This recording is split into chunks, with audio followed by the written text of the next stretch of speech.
Bonsoir chers auditeurs, ici Daniel Badovies pour notre deuxième émission en compagnie de notre cher journaliste Ayrton. Et notre cher invité est le vainqueur du dernier Grand Prix Formula, deuxième au championnat pilote Lotus Formula, Ben Fall. Bonjour Ben Fall. Salut Ben Fall. Ayrton, statistiques de Ben Fall. Alors, je vais rappeler la carrière de Ben Fall. Ben Fall, il a déjà une belle carrière chez nous. Il a disputé 56 Grands Prix, tous en Formule 1. Il a débuté en saison 2. Et donc, en 56 Grands Prix, il en a remporté 3. La dernière victoire en date très récemment à Bahreïn.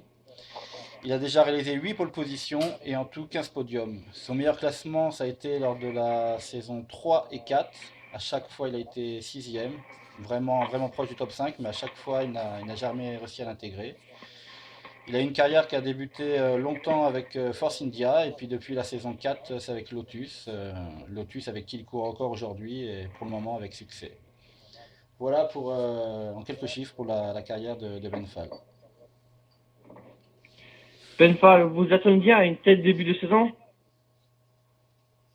Honnêtement, oui.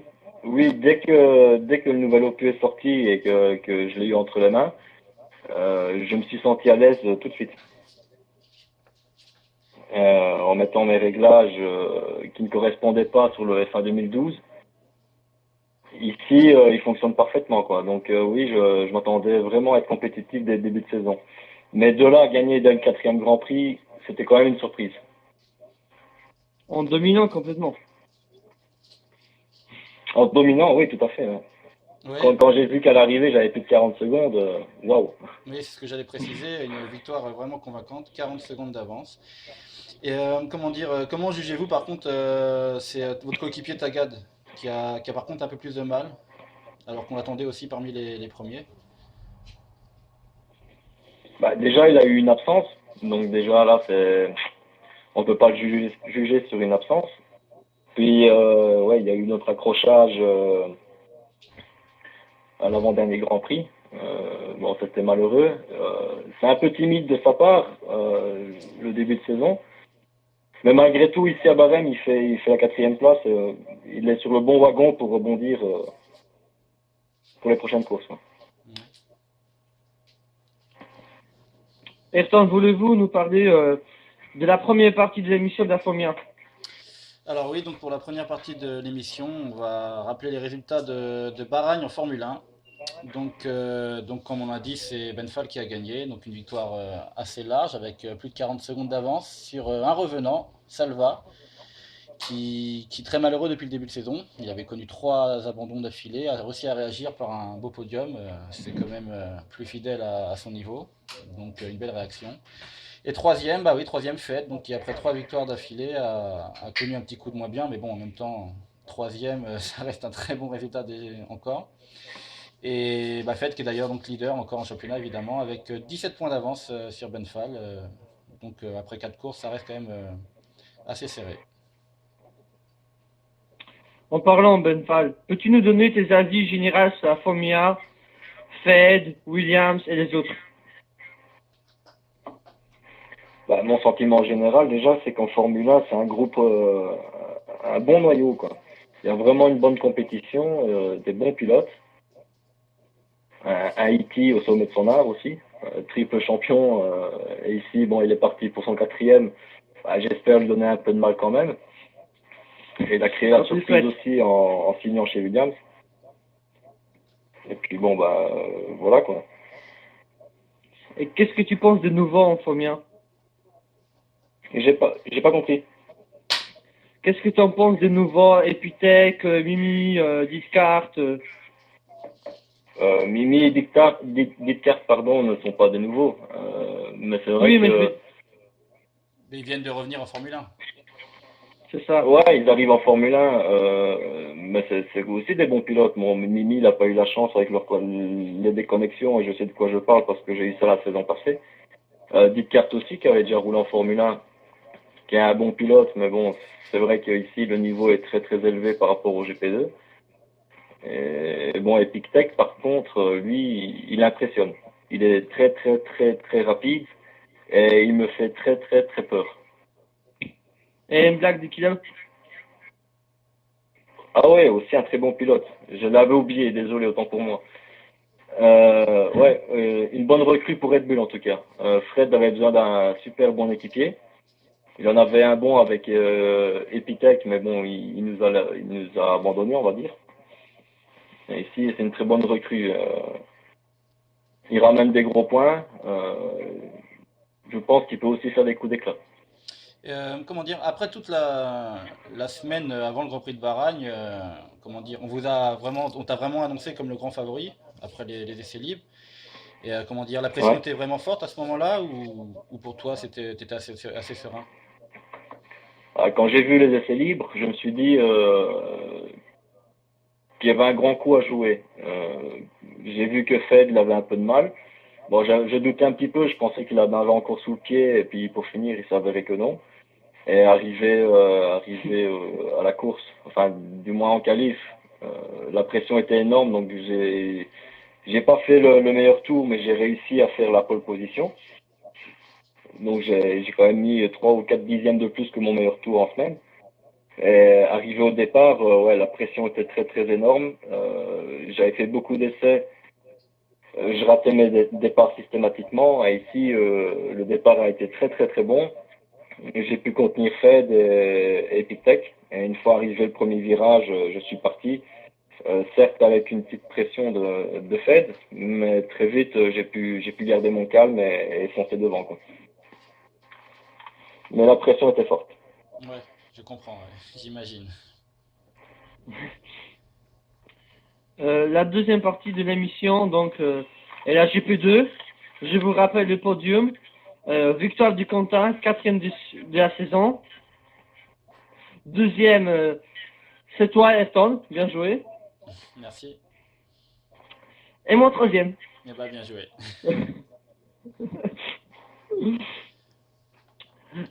Benfal, qu'est-ce que tu penses de la Ouais. domination du Quentin? C'est très impressionnant ce qu'il fait là, hein. Si je me rappelle bien, il a acheté le jeu peu de temps avant le début de la saison. Enfin, c'est pas le jour même, je pense. Ouais, c'est ça. Et direct, il gagne, il remporte le Grand Prix, quoi. Enfin, c'est vraiment phénoménal. Comme quoi, le FA 2013 a redistribué les cartes par rapport à 2012, quoi. Et il est en train de devenir un très très bon pilote. Et ça va être un très très grand champion, je pense. Et justement, il a le profil d'un futur pilote F1 pour toi? Ah ouais, franchement, là, sans hésiter, je dis oui. J'ai même hâte de le voir en Formule 1 la saison prochaine. Oui, c'est vrai. Bah, vu le niveau qu'il a, c'est vrai que Quentin impressionne parce que bah, qu'il est rapide. Il avait déjà montré qu'il était rapide la saison dernière, mais maintenant surtout il est régulier, donc c'est vrai que c'est impressionnant. Et après, faut voir, parce qu'il y a un étage à passer pour la F1, c'est avec le 100Z.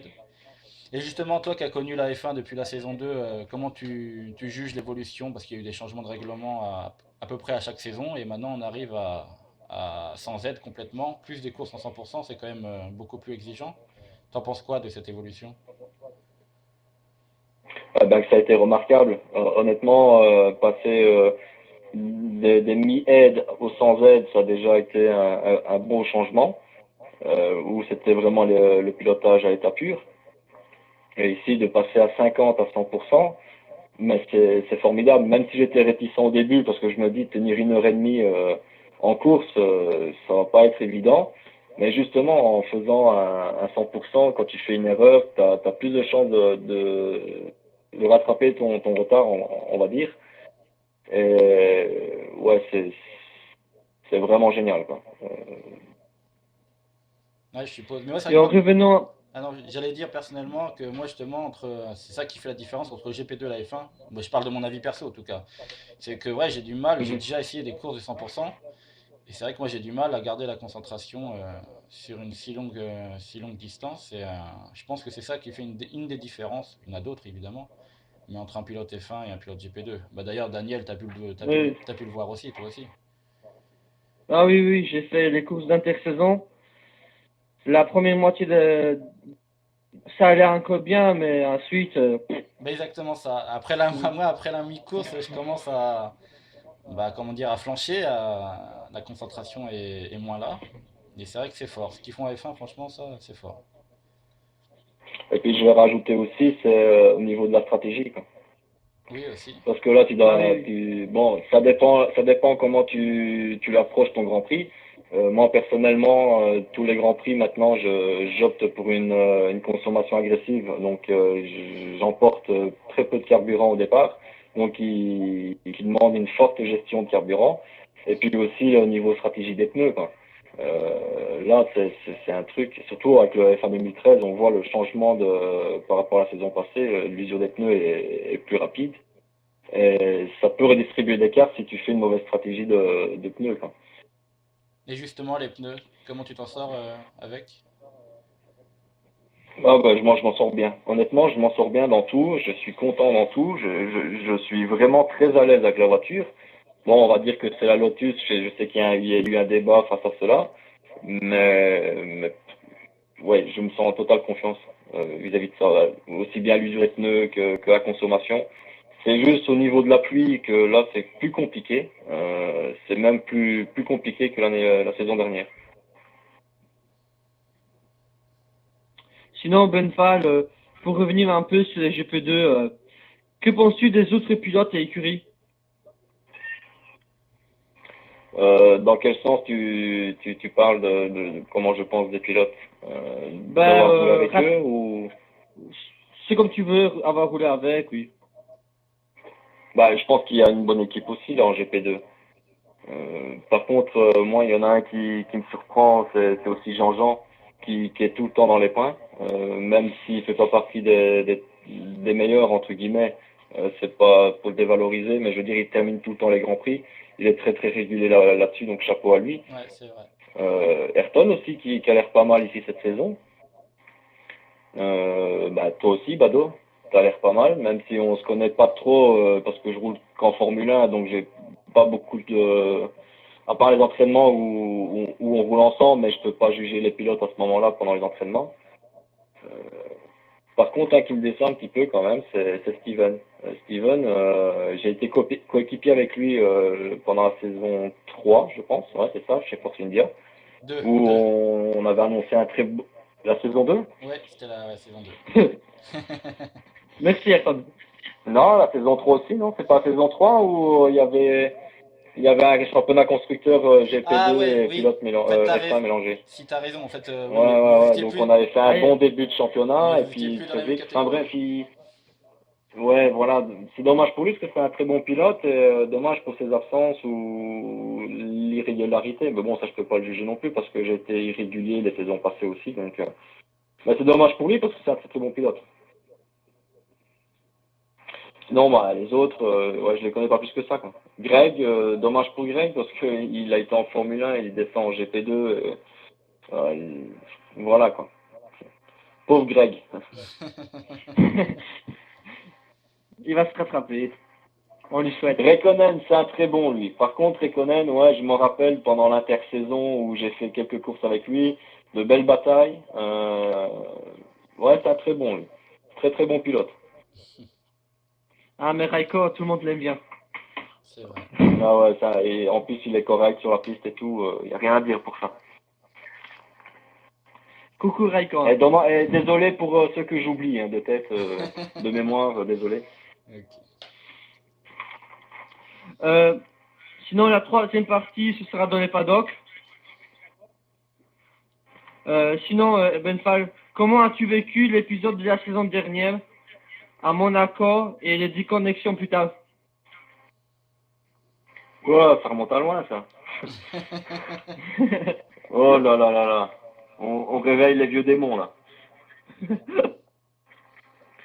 Ah, je l'ai mal vécu. Ouais, je l'ai mal vécu. Suite à cela, j'ai passé une mauvaise passe. Là, j'ai commencé à douter tout ça. Les résultats n'y étaient pas. C'était déconnexion sur déconnexion, accrochage sur accrochage. Pour revenir avec l'incident de Fed, ouais, c'est vraiment vraiment malheureux. Et je suis encore désolé pour lui, même si ça change plus rien à l'affaire, d'avoir raté mon point de freinage et de lui rentrer dans son derrière, hein. Et bon, bah oui, j'ai été disqualifié, je l'avais mal vécu, même avec le recul, je veux dire, j'ai eu une réaction vraiment négative. Ouais, pour moi, c'était injuste d'avoir été pénalisé, mais bon, c'est vrai que je l'ai quand même embouti et il a dû abandonner. J'avais été pénalisé par le jeu et après, bon, disqualifié par le forum, quoi. Ensuite, bon, après, il y a eu les déconnexions. Mais bon, ça, c'est la faute à pas de chance. Et je me rappelle aussi à Spa-Francorchamps où j'étais troisième à 2 ou 3 tours de la fin du Grand Prix et en plein virage, déconnexion. Oui, Ouais, c'était sur ton Grand Prix Ça, chez toi, c'est vrai que très c'était. très dur et j'ai même pensé à abandonner le championnat et tout. Et celui qui m'a relevé entre guillemets, qui m'a remonté le moral et tout, eh ben c'est Fed. Grâce à ses messages de sympathie, tout ça, ben merci à lui parce que c'est là où j'en suis maintenant, c'est grâce à lui. Et ouais, il me pousse vers le haut. Enfin, je te comprends, hein. Moi aussi, j'ai eu des déconnexions dans les derniers tours et tout ça. Je comprends, ça fait mal, mais il faut se rattraper, il faut se battre jusqu'à la fin. En fait, c'est sur le coup, ça fait vraiment Ouais, mal. ouais, d'accord. Mais bon, c'était une drôle de saison la saison passée. Franchement, c'était une drôle de saison. Ouais, c'est vrai. Ouais, surtout avec mon amoureux de Sergio là. C'est sûr. Ouais. Avec I love recul, you, Sergio. Il l'entendra. et sinon, Benfal, avec le recul, changerais-tu quelque chose dans ton style de conduite? Non. Non, non, je C'est suis clair. toujours aussi, ouais, toujours aussi agressif, incisif dans les dépassements. Euh, Sauf que j'ai pris un peu de la bouteille. Je prends plus de confiance en moi. Déjà ici, rien que le nouvel opus, bah déjà je suis vachement en confiance parce que c'est vraiment dans mon style de pilotage, dans les virages où il me faut beaucoup, beaucoup d'appui et j'arrive à l'obtenir. Ouais, je ne changerai pas, si ce n'est que maintenant, ben, il faut penser à la gestion des pneumatiques, du carburant, et que la course ne dure plus 50%, mais 100%, quoi. Ça dure 1 heure et demie minimum, et la course est longue. Donc une petite erreur, c'est pas grave, on repart et on attaque. Et vous voyez rivaliser avec Fed toute la saison pour le titre? Bah, disons que si je gagne un Grand Prix sur une saison, non. Là, il n'y a pas photo. En fait, c'est le meilleur. C'est le best-of. Si maintenant je commence à enchaîner des victoires, là, il va pouvoir commencer à s'inquiéter. Je me sens bien pour Barcelone. J'ai déjà fait des tests sur Monaco et je suis prêt pour Montréal. Donc c'est les prochains Grands Prix. Donc si je commence à les enchaîner les victoires, Fed, tiens tes fesses, hein, parce que j'arrive. Bon, on va voir ça. Et sinon, au constructeur pour Lotus? Ah ben là, je vais avoir besoin de Tagat pour cela. Oui, c'est sûr. Et bah, je suis confiant que bon ici apparemment il sera absent à Barcelone, donc j'essaie de ramener le plus de points possible. Mais bon, le championnat est encore long, donc il va rebondir. Il va rebondir. C'est un très très bon pilote. D'ailleurs, il m'a battu la saison passée. Ouais. Et ici, j'espère bien le faire tirer vers le haut aussi, et qu'on puisse battre Williams Et pour rappel, et Red Bull aussi. Lotus a repris la première place à Bahreïn au constructeur. Mais bon, il n'y a que 3 petits points d'avance, donc ça va peut-être changer dès l'Espagne. Mais bon, comme tu dis, la saison est longue, donc ça promet. Ouais, ouais. Bon, ben, l'é- l'émission touche à sa fin, malheureusement. Déjà? Eh oui. Ah oui, déjà, ça passe vite. Bon, mais D'accord. moi, j'ai dit merci à Ayrton hein, De d'être rien. à côté de moi. De rien. Et surtout à Benfal. Ouais. Merci encore d'être venu. Puis bonne chance, Benfal. Ben, merci pour votre invitation qui m'a fait sortir l'oreillette de ma caisse. Ah oui, Bon, maintenant, voilà. il a un micro. Bon, ouais, mais je vais ajouter, au fait, je vais quand même expliquer pourquoi est-ce que je mets jamais de micro. C'est parce que je roule avec un casque audio. Vie de famille oblige, donc j'ai ma petite pièce avec mon casque audio. Et ça le fait pas avec le micro en plus. Et puis pour ma part, c'est une source de distraction pendant le Grand Prix, tout ça. Donc voilà, ouais, sauf peut-être pour discuter avant la course ou quoi avec les autres. Mais je vais peut-être y penser, pourquoi pas, bientôt à le faire. Ok, merci de l'info. Euh, Ok, bah en tout cas, merci, Bon. merci. Et Sergio, j'ai sorti mon rouge à lèvres, hein, si jamais.